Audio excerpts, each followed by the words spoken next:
Hey everybody, welcome back to another video, and in this video I want to say thank y'all for 500 subscribers. I've been doing YouTube for like around 4 years now, so I can't believe I actually hit 500 subscribers. Thank y'all.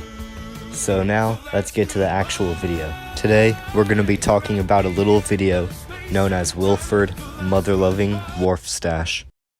So if y'all have seen the video that I made where I rank all the Markiplier videos, y'all will know that I am a big fan of the Wilford MOTHERLOVING Warfstache video. I'm just going to be calling it Wilford's video, so that way it's like shorter to say and y'all might end up understanding it better. So Wilford's video mainly follows the detective actually, and shows the detective's descent into madness because he's obsessed over trying to find and capture Wilford. Now, for those of y'all who are extremely new to the Markiplier lore, the reason the detective's obsessed with trying to find Wilford is because in the video that takes place before this, known as Who Killed Markiplier, the video ends with the detective being shot at by the Colonel. This is because he thought that the Colonel was the one who killed Markiplier, although that wasn't the case. But due to movie magic and Markiplier's imagination, the detective ends up surviving a gunshot to the heart and goes off to find and track down and arrest the Colonel. Meanwhile, the Colonel goes crazy after seeing you die and come back to life, so he goes off to become the famous Wilford Warfstache, a journalist slash serial killer. Also, another thing during the beginning of this video, Abe, the detective, says a lot of clown jokes. Clown jokes that also apparently have to do with his past before he was a detective. And just like Bozo the Magnificent, a lot of people died when he walked into my life. Now, when I first heard this line, I originally thought that this meant that Abe was actually a clown before he was a detective, but then in Markiplier's full breakdown of the Wilford Warfstache video, he explained that those were just jokes and didn't have any lore implications. But now moving on to when Abe finally gets to stand face to face with Wilford Warfstache, and we get to see this amazing scene. Wilford, mother-loving, Warfstache.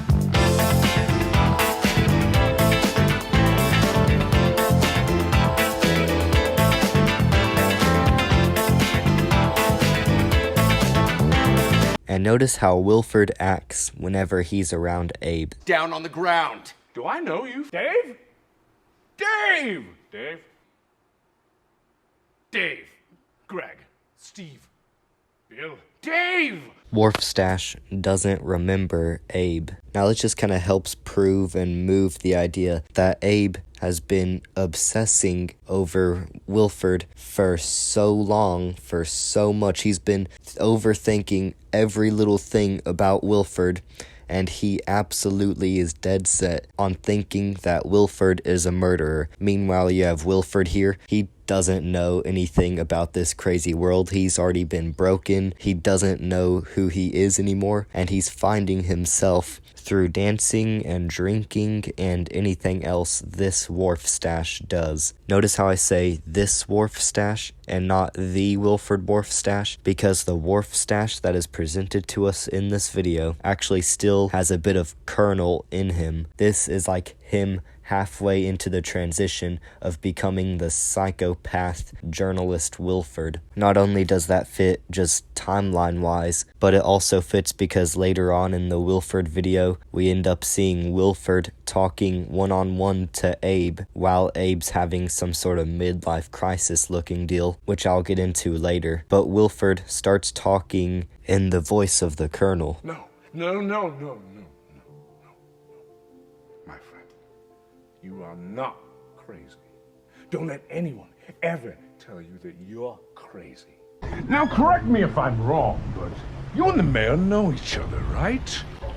He's a good man, that one. We've been fast friends for as long as I can remember. But now let's go back, because as Wilford and Abe are talking for the first time again, you can see another Wilford Warfstache in the background of the video as Abe is supposed to be looking right at Wilford.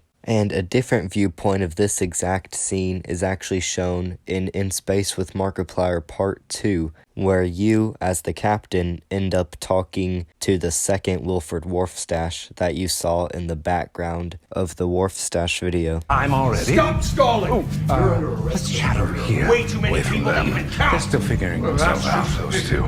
Quite the story, but for another day. So a lot of people are questioning, how is this possible? How are there two Wilford Warfstaches? One that Abe is yelling at and talking to, and the other is talking with you, the captain. And the answer is quite simple. That's just how Wilford is. The world where all the Markiplier lore takes place is already super unpredictable and has already proven itself time and time again to not be like the real world we're in right now. Now combine that craziness with Wilford Warfstache's ability to just defy logic, and boom, you can have crazy stuff like that happen. Why can he defy logic? Because it's Wilford Warfstache. That's just how he is. That's who he is. This world where all of this lore takes place either in somebody, more specifically Markiplier's, imagination, or it takes place in the form of YouTube videos,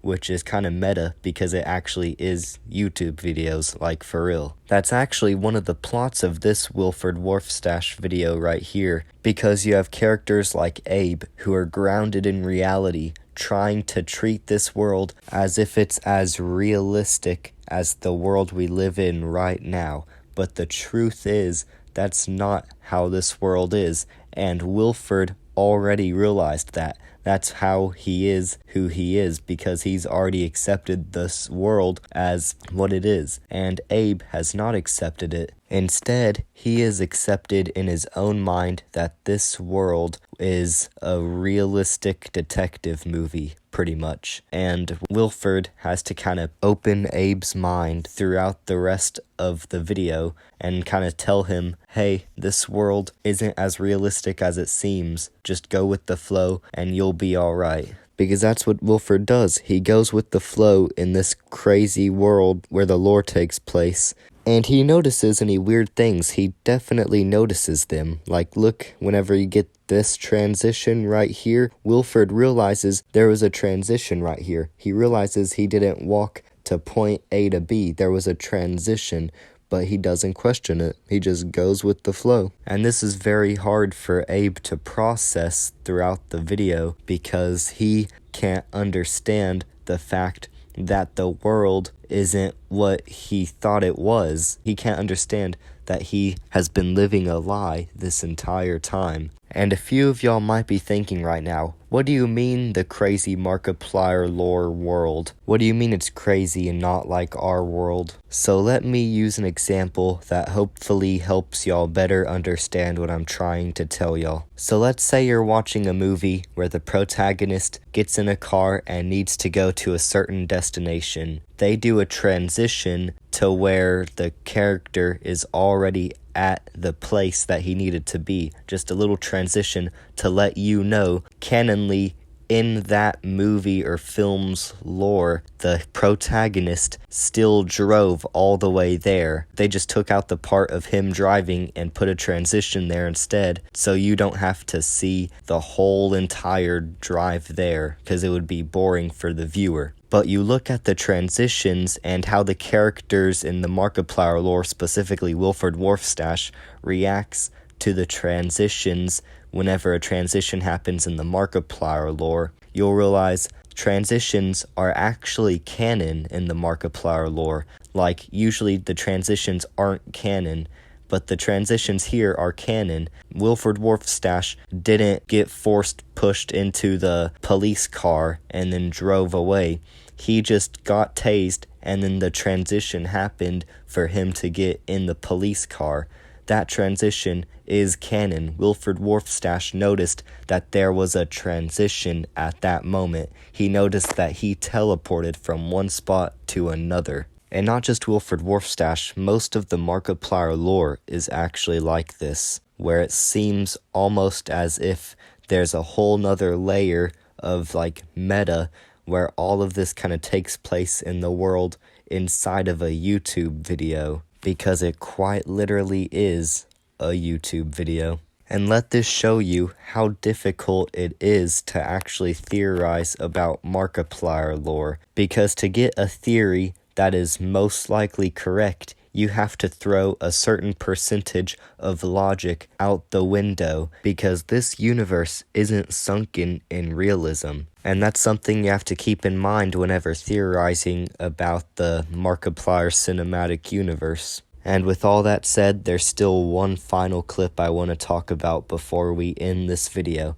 and that clip is whenever Wilford, Warfstache, and Abe are standing with each other, surrounded by people with Markiplier masks on. And according to In Space with Markiplier Part 1, those masks are one of the most important items in the Markiplier lore. Apparently they tie together all pieces of the lore somehow. I'm still confused how. I'm still trying to solve the big mystery behind these masks, and there definitely is something big going on behind these Markiplier masks, because if you look in Markiplier's live stream, whenever he breaks down all of Wilford Motherloving Warfstache, notice how he acts towards the masks. What are the masks? I don't know what you're talking about. What? No one's wearing a mask. I don't know what you're talking about anyway. Markiplier is blind to the masks.